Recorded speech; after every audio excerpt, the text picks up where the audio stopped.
Hi, I'm Cliff Lingaretti. Welcome to another Talk at Google. I'm a member of the Talks at Google program, and it's a pleasure to have you guys here. It's also a pleasure to have Adam Garone, the CEO and co-founder of the Movember Foundation, with us here today. So Adam, welcome to Google. Thank you. Thank you for having us. Very welcome. So let's just jump right into it. Let's talk about Movember and see who actually knows about Movember and what we can tell them out in the world. So just as bare bones as possible. Right. Yeah, so Movember, the month formerly known as November, it's a campaign that raises funds and awareness for men's health. So three causes that we fund: prostate and testicular cancer, the two male-only cancers, and also mental health challenges that men face. And for the first time in the US, a portion of the funds on the back of this campaign will go to that cause.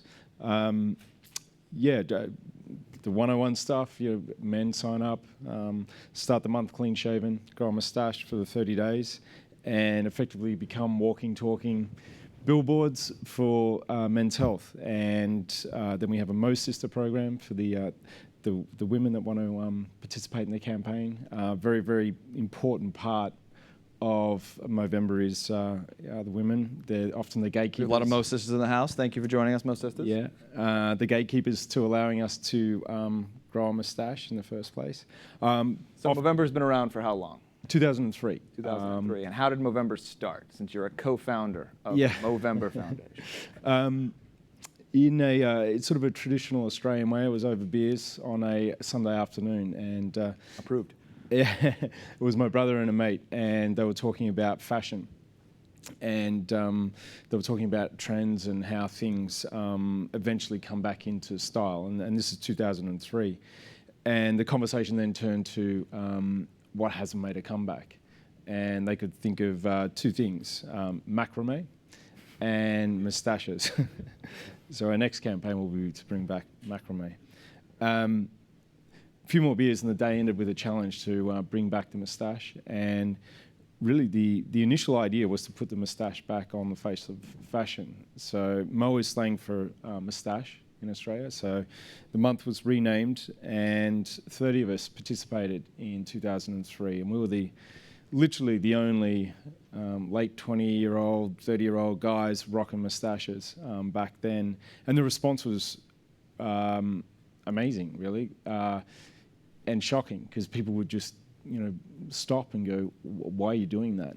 And boss wouldn't let me go and see clients and things like that. And it just generated so many conversations that at the end of the campaign, the four of us got together and we thought, let's put this toward a cause. And we were inspired by the women around us and what they were doing for breast cancer, and just thought there's nothing for men's health. So that became the merge of the two activities, growing a moustache and men's health. And how much money did you raise in 2003? No money. No money. And it was literally an excuse to grow a moustache, have a moustache. When we get to 2004, how much money do you raise? Yeah, 2004, we had 450 guys sign up and participate, and we raised $54,000. Oh. And it was the single biggest donation the Prostate Cancer Foundation in Australia had ever received. And that year changed our lives. And since then, on the back of all the funds that were raised, literally millions of men's lives have been impacted by the campaign. So yeah, long story short, over the years, we've had 4 million Mo Bros and Mo Sisters sign up. We've raised $580 million. 135 million last year. The foundation is now the biggest funder of prostate and testicular cancer research in the world. So, yeah, it's been an amazing journey. Awesome. Well, it's great to have you here. And actually, I'm gonna throw it to a video, as now that we've discussed what is Movember, we're gonna just show a little shiny thing if we could. Yeah. Let you have a glass of water. Yeah. All right. So if we can cue that up, Dave. Thanks, man. A movement is the power of people, inspired by a common passion that is determined for change. A movement can be sparked by something pretty unlikely. We are Movember. We shave down on the 1st, and for 30 days raise awareness and funds for men's health by growing moustaches. We were born over a few beers in a bar in Australia. We are now in over 21 countries, making us the largest men's health movement in the world. We are more bros, and we are at our strongest when we stay true to who we are. Real men, growing real moustaches, talking about real issues. We're a global community standing together, welcoming each and every Mobro and Mosista as a friend and fellow change agent. We sign up at Movember.com in October and raise funds in Movember for prostate cancer, testicular cancer, and men's mental health problems. Our moustache is our hairy ribbon, our badge of honour. Grow a moustache this Movember or support those who do. Together we can change the face of men's health.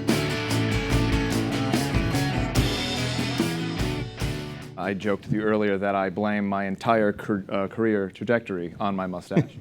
So I know we've talked about how you said you weren't allowed to go to client meetings with your mustache. Right. And how do you feel that you've actually been able to use the Movember Foundation and the Movember movement to actually affect the fashion statement that you were talking about? Yeah, it's been interesting over the years to watch grooming trends change, and I'm positive Movember had a fair bit to do with that, and we arguably have put the moustache back on the face of fashion, and it's gone even further than that now. And beards are in style for the most part as well. So it's been interesting to watch that, and there's so many layers to Movember, and I often think about grooming trends and how that relates to masculinity and the shift in masculinity over the last sort of 15 years.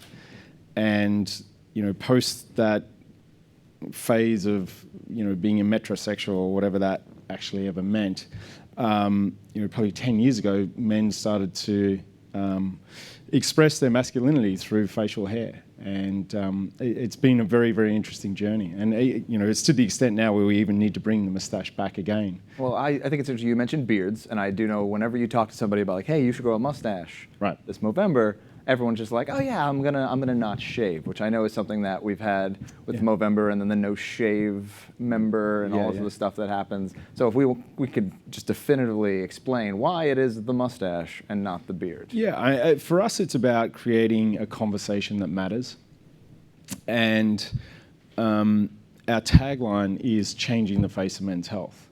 So it's literally about changing your appearance, and whether that's going clean shaven when you normally got a beard, and then growing a moustache. And when you do that, it generates so many conversations. It's quite amazing how changing your appearance like that does create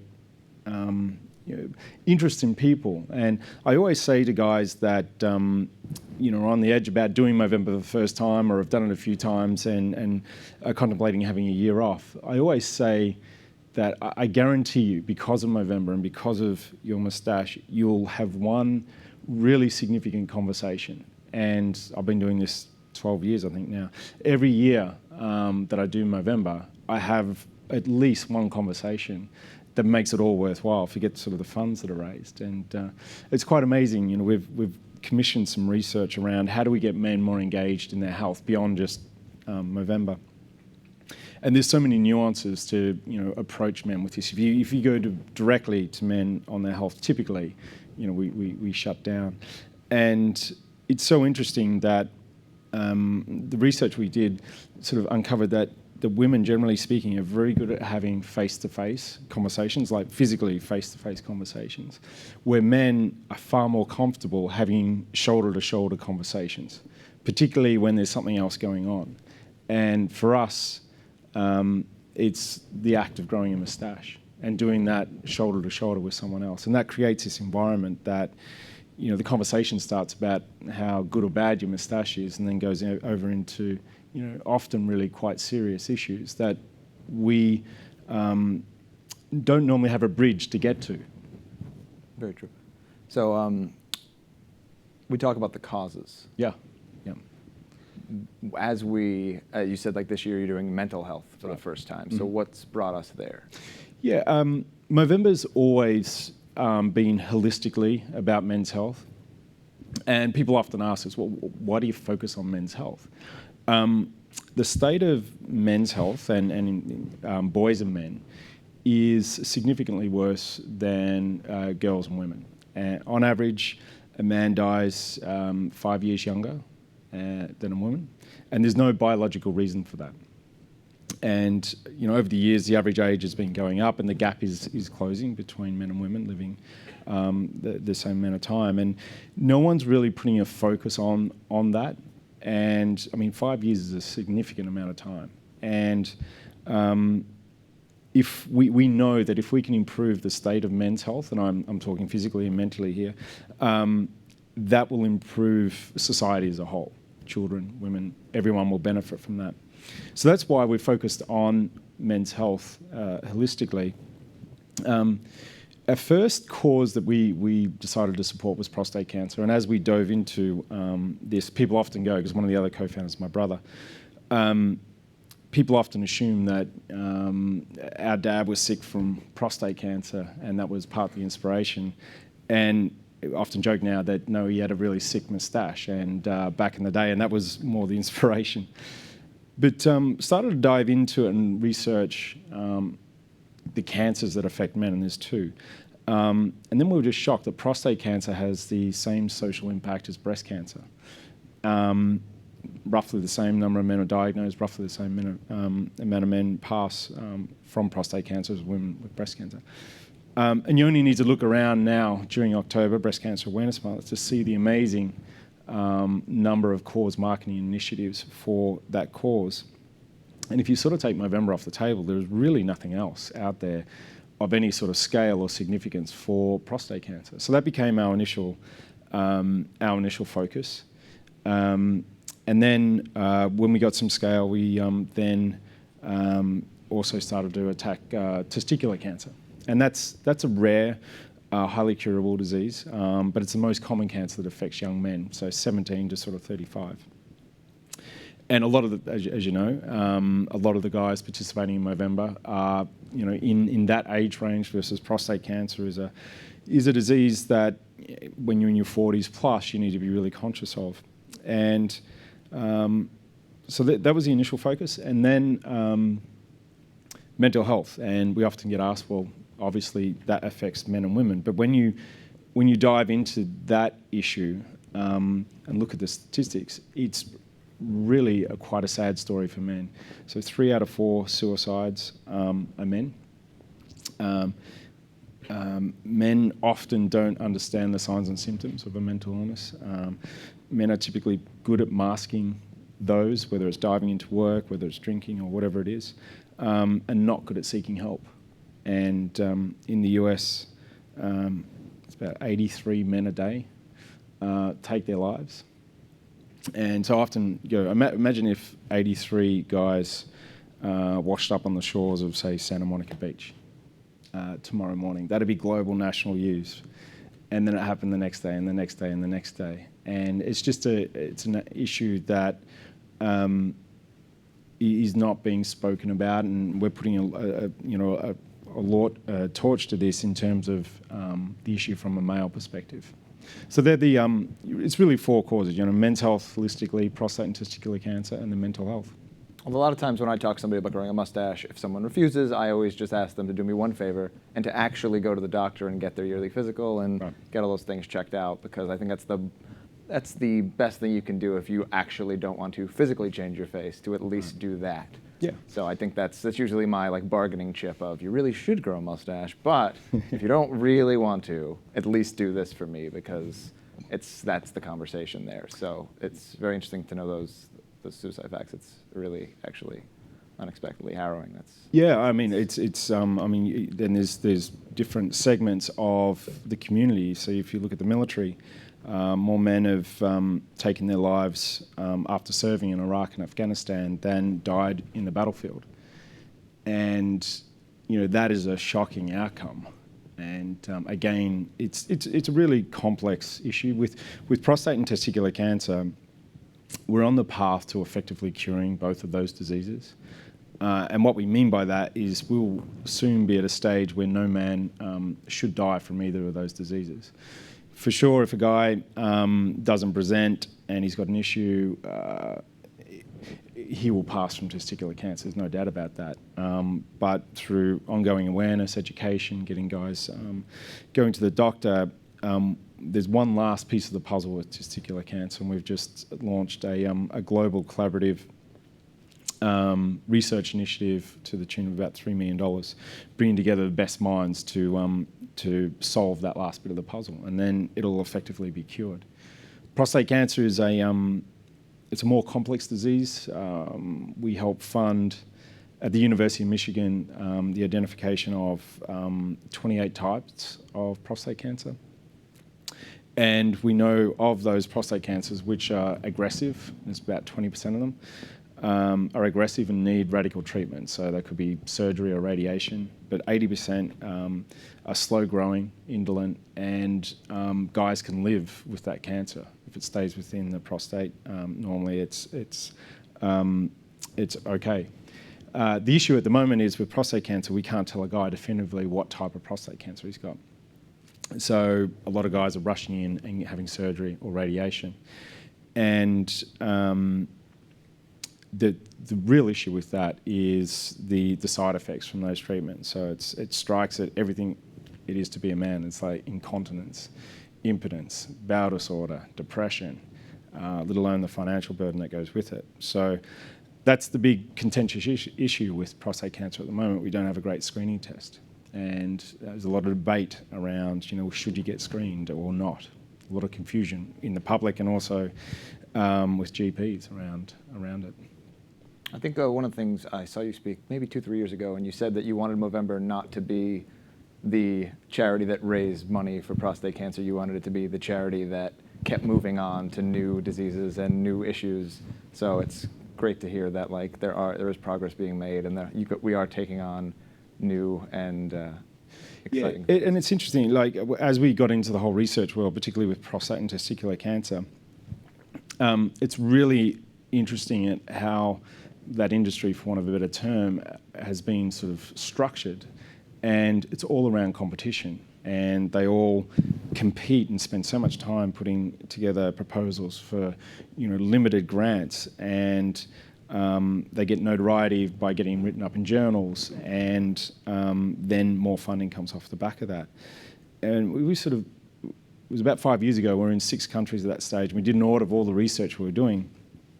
And there were common themes and people actually researching exactly the same thing across those countries. And we sort of said to the guy, the guys here in New York, do you know the guys in Sydney and London and Montreal that are researching the same thing? And they didn't, in many cases, know each other existed, let alone collaborate. So a fundamental principle for us now is around collaboration. And typically, the only thing that gets collaborated is a breakthrough in a journal. And what's so important, and you guys know this, is sharing what doesn't work.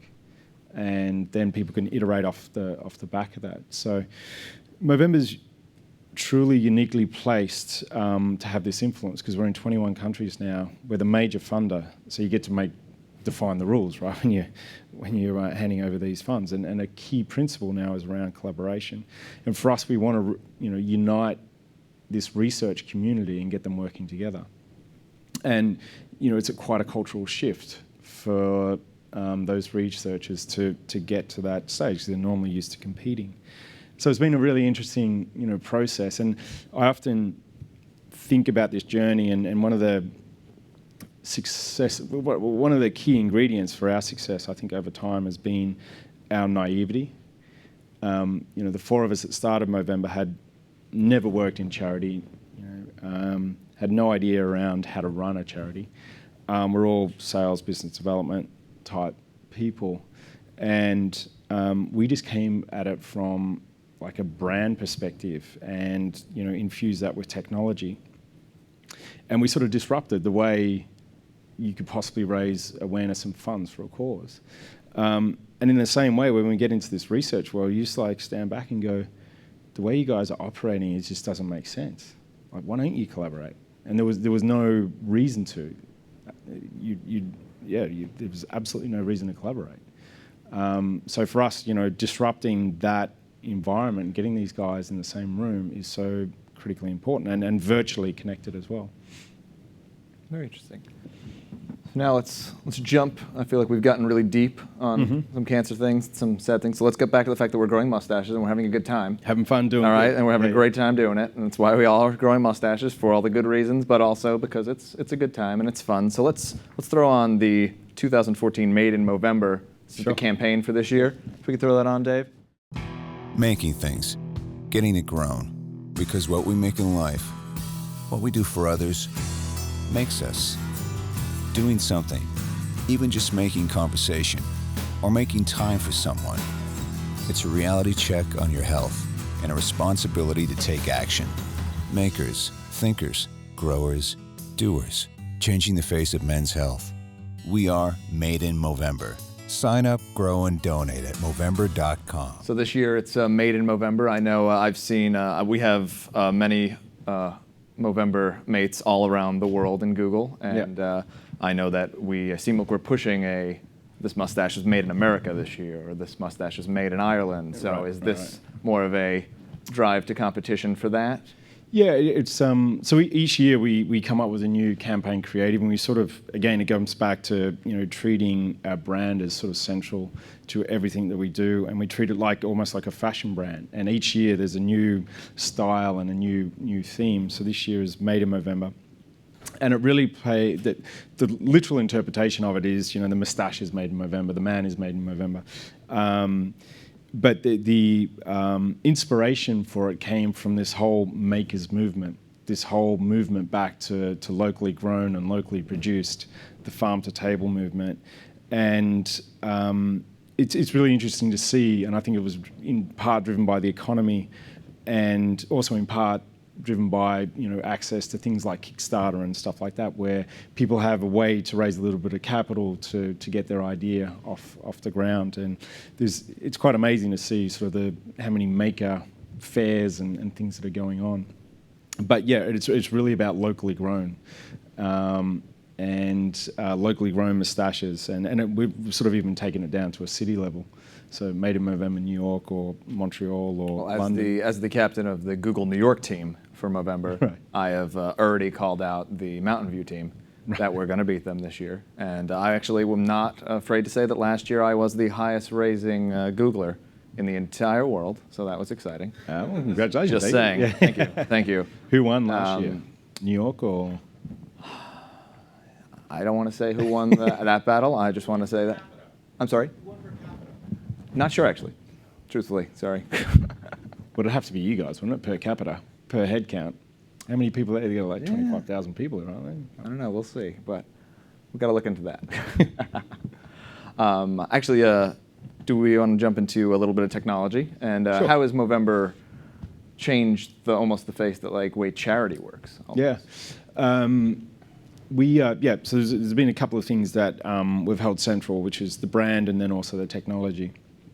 And back in 2004, when we first sort of cobbled together our very first website, we've developed our own technology right from the start. And there's a lot of white-labeled platforms out there now, which make this whole landscape a little bit different. But for us at Movember, with our technology, what we've tried to do is create really a social media platform, albeit around a cause and albeit around a short period of time, and inject in that ways for the community to come together online, to communicate with each other, to check out what's going on in different parts of the world, but with a collective vision. And as you know, one of the key things we've built in here is our layers and layers and layers of competition, because obviously that drives fundraising and within a team, within a city, within a country or an organization. So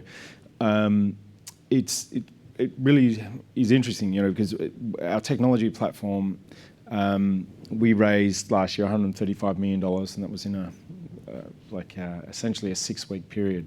So if you sort of amortize that over the year, it's like at least $1 billion e-commerce platform. But the challenge our guys have is that we have an avalanche of traffic that starts to ramp up now, and then throughout November. So one of our challenges is we only get to do this once a year. So the tuning we're doing and the testing and experiments the guys are doing on different buttons and different paths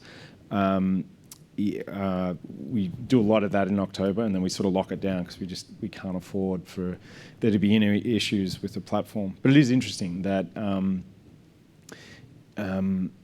even though we are a charity, people expect the technology experience, be it on mobile or on a computer, to be as good as their experience at Google or Facebook or Instagram or whatever it is they're used to using. And when they come across to us and it's not as seamless to sign up or whatever it is, they're out the door. And so we spend a lot of time thinking about the user interface and the paths people go down to make it as simple and as intuitive as possible. Yeah. Interesting. And how does the technology and the Movember programs kind of come together? Yeah, there's a couple of areas that we do. So the collaboration piece that I talked about. One of the ways we get the researchers collaborating is through a sort of a wiki-based platform. So again, it was an off-the-shelf product that we've packaged up, and they were able to come together online and share things. And it's quite amazing that you see these conversations happening. There'll be a researcher, say in, I think it was the Netherlands, posed a question in a particular forum. And then it was a guy, I think from New York, a researcher that said, hey, yeah, we've been down this path. Here are all the results. It ended in this. I wouldn't suggest going down that path because it didn't lead anywhere. So for that, the researchers in the Netherlands then iterate off of that, and then that whole community that's focused on that particular project to be able to observe that is really, really powerful. The other thing that we're doing as I say, we'll get to a stage where we'll effectively cure these diseases, but it doesn't mean we've got a vaccine coming anytime soon that'll wipe them off the table. So there's going to be, as we live older, there's going to be more men and their families going through the prostate or testicular cancer journey, particularly prostate. And so we're developing new programs called True North. It's our biggest investment ever. It's like $40 million globally. That's going to provide a whole range of applications and products to allow the guy and his family to navigate through this whole journey, and the journey being from the time of diagnosis through treatment and then life after treatment. So it'll help them access clinical trials. It'll advise them on optimal diet and exercise. It'll connect them with other people going through the same journey if they want to chat with other men or the caregivers can do that as well. It'll show, if you're in New York, what facilities and things are around you, and similarly with wherever you are in the country. Because one of the big issues is the access often that you have to medical services is defined by where you live. And if you live in New York, there's an amazing array of institutions, organisations, and research going on. But if you're, I don't know, Alabama or somewhere, there's just not. And so being able to, through technology, connect everyone, and there's 250,000 guys a year get diagnosed just in the US with prostate cancer. So we're just starting down that path now, and we've connected about 10 institutions across the US to work on this technology platform. That's great. Yeah. Is there anybody here in the house that have any questions? We have 2 microphones in the aisleways. If anyone wants to step up, I'll just throw it over to you, but just let me know. I think got some lights coming on over those. Yes? Any particular mustache styles you think should be stopped? Never allowed to recur? Well, there's the obvious one, isn't there? Well, we call it a Charlie Chaplin. It's a Chaplin, yeah. Yeah, it's a Chaplin, which he did a lot of bad shit, and one of them was, banishing that style off. So yeah, that'd be the go-to. Yeah. The more real question is like, what is like you clearly didn't set out your life to do this. No. It's become a passion of yours. Like, what keeps you involved year after year? Yeah, it's funny you say that. It's like every day I wake up and go, somehow my life has become about a mustache. And when you step back and think about it, it's ridiculous that this happened. But But it's far more than that now. And I often talk about a lot and think about a lot the difference between being successful and being significant. I think on reflection, we spend a lot of the first half of our life, trying to be successful, and whether that's academics, with sports, with its work, and getting more, promotions and all that sort of stuff. I think, and certainly for me on reflection, there was a point in my life where that was great, but wanted to do something significant. And for me, doing something significant is serving other people or a cause that you can truly have an impact on. And when you get into this space and you meet so many great people and you hear so many great stories about how a dodgy looking moustache actually transformed and changed someone's life beyond the research we're funding, and becomes quite addictive.